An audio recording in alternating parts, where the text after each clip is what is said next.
1,24,000 انبیاء کرام علیہم آئے اور ان کی امتیں بھی تھیں، آپ کی بھی امت ہے، فرق نہ ان میں ہے نہ ان میں ہے۔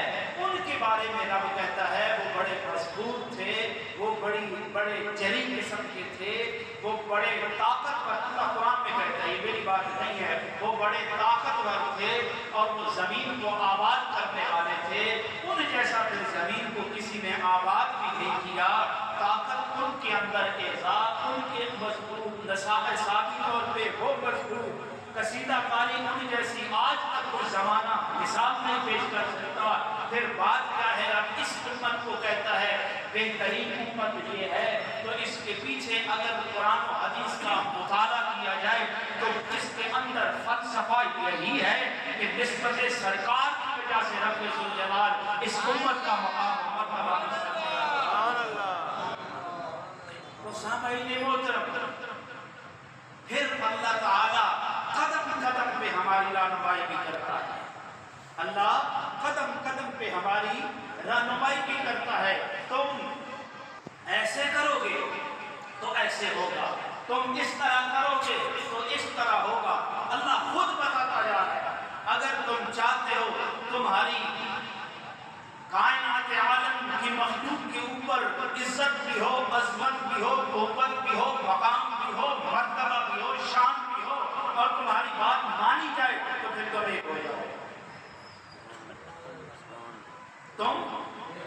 تم ایک ہو جاؤ۔ ہماری زبون حالی کی وجہ بھی یہی ہے کہ آج امت مسلمہ ایک بلکہ نجی سطح پہ دیکھتے ہیں، ہم اکٹھے نہیں۔ معصیت میں شاید ہم اکٹھے ہو سکتے ہیں، حقیقت میں ہم اکٹھے نہیں ہوتے۔ ہر ایک کا اپنا قبلہ ہے، ہر ایک کی اپنا رخ ہے، ہر ایک کی اپنی منزل ہے۔ جو منزل جس کا تعین نبی کریم صلی اللہ علیہ وسلم نے فرمایا ہے، آج وہ ہمارے پاس نہیں ہے۔ دیکھو نا، نبی بات کو کہتے ہیں مسلمان ایک جسم کی مانند ہے۔ جب ایک عضو خراب ہوتا ہے، تکلیف میں ہوتا ہے، پورا وجود بخار میں مبتلا ہوتا ہے، پورا وجود تکلیف میں مبتلا ہوتا ہے، ساری رات سکون نہیں ہوتا۔ آج اگر دنیا کے ایک کونے میں مسلمان مظلوم ہے تو ہم تو سکون کی نیند سو رہے ہیں۔ ہم نے تو اپنے فنکشن نہیں روکے، ہم نے تو اپنی زندگی کو نہیں روکا، بھائی جی وہ ان کا معاملہ، جبکہ یہ بالکل حقیقت کے خلاف ہے۔ جس طرح ہمارا قبلہ مسجد حرام ہے، اسی طرح ہمارا قبلہ مسجد اقصی بھی ہے۔ جس طرح میرے نبی نے مسجد حرم کی طرف منہ کر کے نماز پڑھا ہے، اسی طرح میرے نبی نے مسجد اقصی کی طرف منہ کر کے نماز پڑھی ہے۔ ایک دن نہیں، ایک مہینہ نہیں، 17 مہینہ تک نبی کریم صلی اللہ علیہ وسلم مسلسل بیت المقدس کی طرف منہ کر کے نماز پڑھتے رہے۔ اور اللہ جس کو انبیاء کی سرزمین کہتا ہے، وہ زمین بھی شام اور مسجد اقصی والی ہے۔ 70,000 انبیاء جس جگہ پہ آئے وہ بھی شام اور مسجد اقصی والی جگہ ہے۔ اللہ اس کو برکت والی زمین کہتا ہے، اللہ اس کو انبیاء والی زمین کہتا ہے، اور قبلہ اول تمام اقوام عالم کا قبلہ ہے، خصوصاً ہر مسلمان، ہر سکول افراد جس نے پڑھا لا الہ الا اللہ محمد رسول اللہ، اس کا قبلہ مسجد اقصی ہے۔ یہ بالکل آؤٹ آف کنسیپٹ ہے کہ وہاں پہ جی اہل کشمیر لڑ رہے ہیں، کون سے اہل کشمیر کلمہ تو پڑھ رہے ہیں، اور اس وقت اہل کشمیر کی جنگ نہیں ہے، پورے عالم اسلام کی جنگ ہے۔ قبلہ اول کسی ایک سکول افراد کا نہیں ہے، یہ تمام مسلمانوں کا ہے۔ کہاں گیا ہمارا وہ فلسفہ جو میرے نبی نے کہا تھا تم ایک جسم کی مانند ہو؟ جب ایک عضو میں تکلیف ہوتی ہے تو سارا وجود تکلیف محسوس کرتا ہے۔ آج کشمیر جل رہا ہے، ہمیں فکر نہیں، شام جلتا رہا، ہمیں فکر نہیں، فلسطین 70 سال سے جل رہا ہے،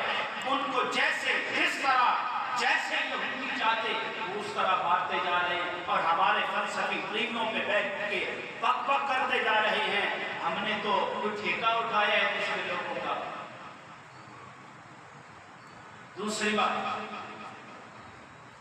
ہم نے اللہ اور اللہ کے رسول کے خلاف معصیت کو اختیار کر لیا ہے. ہمارے اندر یونٹی نہیں ہے، ہمارے اندر اتحاد نہیں ہے، ہم نے دین کو چھوڑ دیا ہے، ہم دین سے دور ہو چکے ہیں. اس کا نتیجہ کیا ہے؟ آج امت مسلمہ زوال کا شکار ہے. کبھی نبی کی تذلیل ہو رہی ہے، کبھی قرآن کی، کبھی مسلمان کی. یہ تو سارے لازم منصوب ہیں اور ہم اپنی زندگی میں بڑے خوش و خراب ہیں، ہمیں کوئی فکر نہیں. یاد رکھیں نبی کریم صلی اللہ علیہ وآلہ وسلم نے فرمایا جب تم 5 بیماریوں میں مبتلا ہو جاؤ گے، 5 کاموں میں مبتلا ہو جاؤ گے، پھر تمہیں اس کی سزا بھی یہی پہ ملے گی اور پھر تمہاری حالت بھی خراب ہو جائے گی. یہ رسول اللہ کا فرمان ہے. پہلی بات، جب تم بدکاری میں مبتلا ہوگے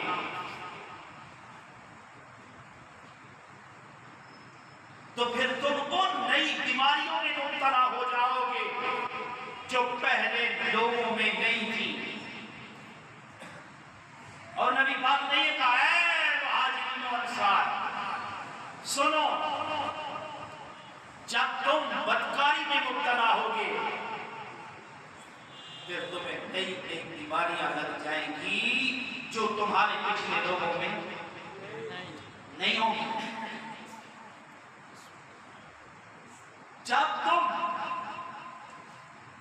ناپ تول میں کمی کرو گے تمہاری حلال معیشت تم پہ تنگ ہو جائے گی، تمہارے کاروبار ٹھپ ہو جائیں گے.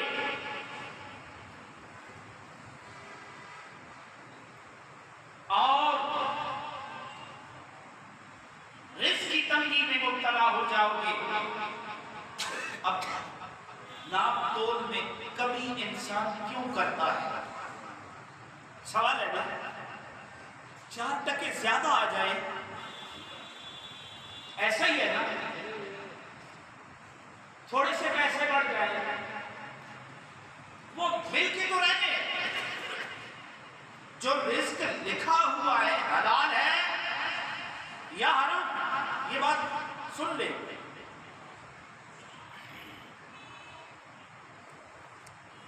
امام شافعی اور امام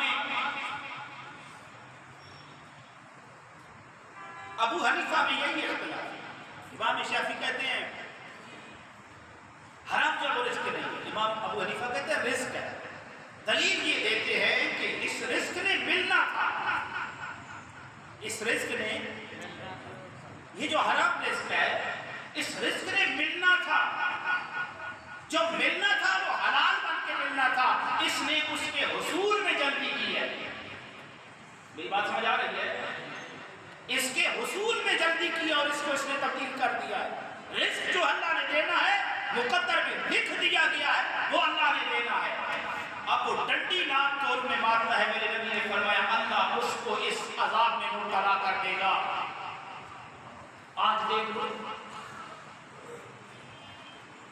کاروبار ٹھپ ہوتے جا رہے ہیں، صحیح ہے نا؟ کاروبار کی حالت کیا ہے؟ بگڑتی جا رہی ہے کاروبار کی حالت.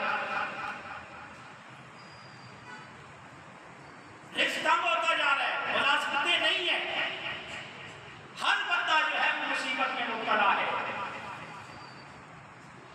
کبھی بجلی کے بلوں میں،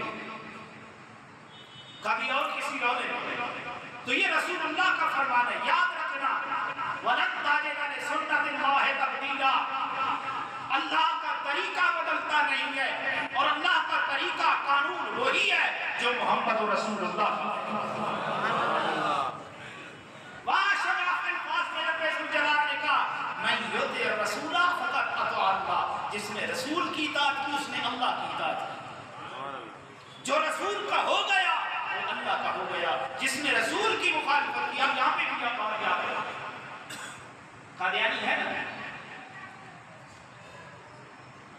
کی کیوں مخالفت کرتے ہو؟ اسلام ان کی کیوں مخالفت کرتا ہے؟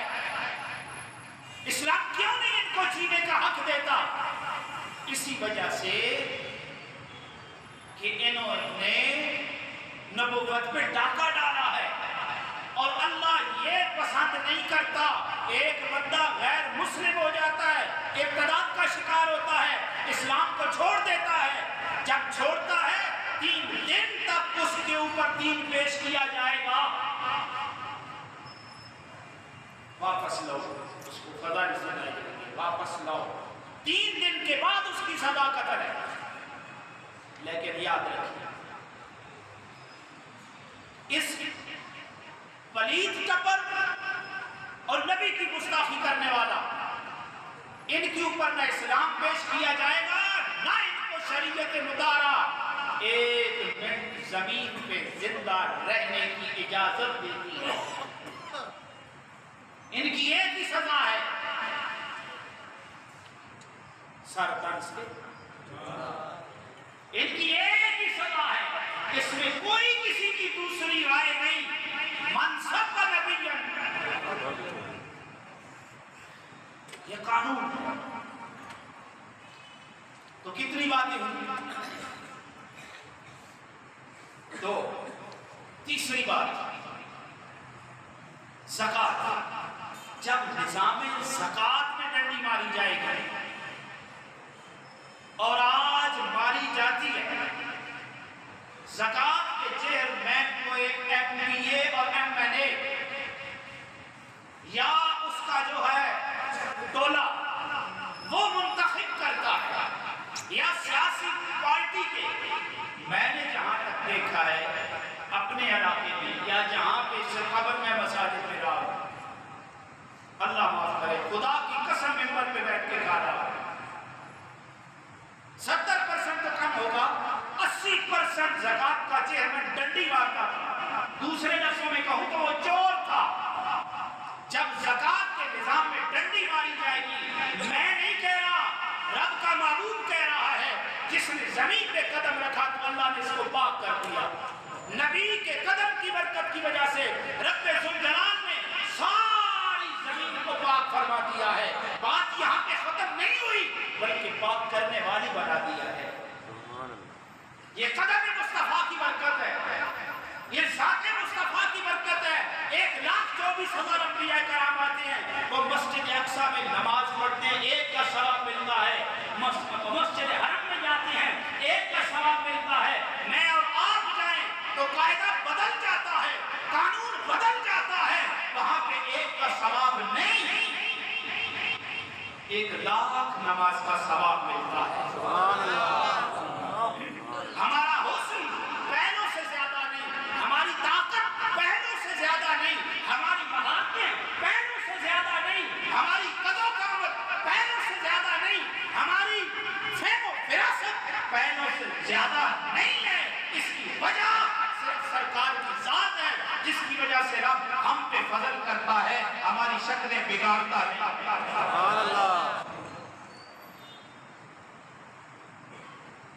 اگلی بات، جب تم اللہ کے عہد کو توڑو گے، اللہ تمہارے اوپر دشمن کو بات بڑی پتہ کی ہے، اللہ تمہارے اوپر دشمن کو مسلط کرے گا۔ رسول اللہ کا فرمان، اللہ تمہارے اوپر دشمن کو مسلط کرے گا اور وہ تمہاری قیمتی املاک تم سے چھین کر کے لے جائے گا۔ اب ذرا تھوڑا سا پیچھے چلے جاؤ، عراق کا مال لوٹ کے کون لے کے گیا؟ شام کا مال لوٹ کے کون لے کے گیا؟ افغانستان کی سرزمین سے قیمتی جواہر ہمارے بلوچستان کے پہاڑ پہ قابو آتے تو وہ لوٹ کے کون لے کے گیا؟ عرب ممالک کو دبا کے ان کے دل پہ کون قبضہ کر کے بیٹھا ہوا ہے؟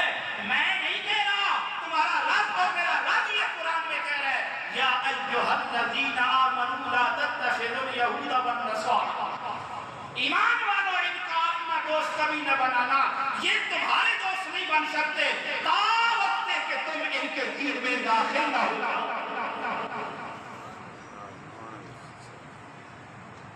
اب میں نے تو کچھ عرصہ پہلے بڑے اچھے انداز کے ساتھ اقوام متحدہ اور اس کی پلیت کمپنی جن کو میں نے یہ کہا تھا یہ انسانوں کی جماعت نہیں ہے، اقوام متحدہ اور اس کی ناپاک کمپنی جو ہے یہ کتے کی دم سے، خنزیر کی دم سے بھی اگر ان میں کتے کی دم کی طرح ہے، جب مسلمان کسی کو مارے تو ساری NGOs حرکت میں آ جاتی ہیں۔ 70 سال سے فلسطینیوں کے ساتھ کیا اشر ہو رہا ہے، اور ہماری آکسفورڈ کی پڑی ہوئی گورے کی ناجائز روحانی ضروریت ٹیویوں پہ بیٹھ کے بک بک کرتی ہے، ہو جی یہ ہو جائے گا تو یہ ہو جائے گا۔ میں خدا کی قسم کھا کے کہتا ہوں، یاد رکھنا اسلام ہلتا بھی ہے، اسلام بھولتا بھی ہے، جہاد کی چھتری کے نیچے مسلمان کی عزت بھی ہے، مسلمان کی عظمت بھی ہے، جہاد کی چھتری کے نیچے جہاد نہیں۔ ان کو کیا قدر و منزلت جہاد کی جنہوں نے غریبوں کا خون نچوڑا ہو، کھٹمل کی طرح غریبوں کا خون چوسا ہو، غریبوں کے خون پہ انہوں نے عیاشیاں کی ہوں۔ ان کو کیا پتا اسلام کیا ہے؟ ٹیویوں میں یہ ہمارا تو جو ہے میڈیا یہ تو گورے کی ناپاک اولاد ہے، جدھر کہیں اشارے ملے ادھر یہ چل پڑتے ہیں، حق ان کو نظر نہیں آتا۔ لیکن یہ بات اٹک حقیقت ہے۔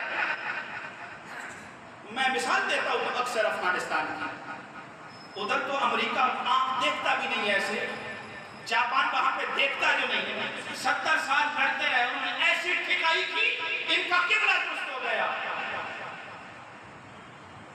وہ پہلی بھیڑے بھیجے، اور یہاں پہ ہم فیس بک پہ کہیں کہ ایک جماعت کا ایک ملک کا مسئلہ ہے، یہ ایک ملک کا مسئلہ نہیں ہے۔ جس طرح اسلام میں قرآن عظمت والا ہے، جس طرح اسلام میں بیت مسجد حرام ہمارا قبلہ عزت والا ہے، اسی طرح قبلہ اول وہ بھی بیت المقدس عظمت والا ہے۔ زمین پہ نبی قدم رکھے، رب ساری کو پاک کرے، قرآن کی نسبت نبی سے ہو جائے، یہ سارے کلاموں سے افضل ہو جائے، اس امت کی نسبت نبی سے ہو جائے، تمام امتوں پہ افضل ہو جائے، تو یاد ہے مسجد اقصی بھی وہی مسجد ہے جس میں 1,24,000 انبیاء نے میرے نبی کے پیچھے نماز پڑھی ہے، اور وہاں پہ میرے نبی نے امامت کی ہے، امام الانبیاء کا ٹائٹل بھی وہاں پہ مسلم ہوا ہے۔ اور 1-2-10 دن نہیں، 2 مہینے نہیں، سرکار نے 17 مہینے ادھر رخ کر کے نماز ادا کی ہے۔ اگلی بات حدیث کا 5واں اور آخری حصہ، جب تمہارے امام تمہارے بڑے دارالقضاء پہ بیٹھنے والے فیصلے صحیح نہیں کریں گے تو اس وقت تم آپس میں لڑنا شروع کر دو گے۔ جب تمہارے امام فیصلہ صحیح نہیں کریں گے تم آپس میں لڑنا شروع کر دو گے۔ آج دیکھو نا، مسلمان لڑ نہیں رہے، کیا حالت ہے مسلمانوں کی؟ آپس میں لڑ رہے ہیں۔ نبی پاک نے فرمایا ایک زمانہ آئے گا کافر ایسے تمہیں لگا لے گا آگے جیسے ایک چرواہا بکریوں کے ریوڑ کو آگے لگا دیتا ہے۔ صحابہ نے حیرانگی سے پوچھا، یا رسول اللہ کیا ہم اس وقت تعداد میں کم ہو جائیں گے؟ میرے نبی نے فرمایا نہیں، کم نہیں ہوگے، تم وان کا شکار ہو جاؤ گے۔ یا رسول اللہ وان کیا ہے؟ میرے نبی نے فرمایا تم دنیا کی محبت میں کھو جاؤ گے، آخرت کو بھول جاؤ گے۔ آج ہمارا ہر سودا دنیا کے لیے نہیں ہے۔ Chief justice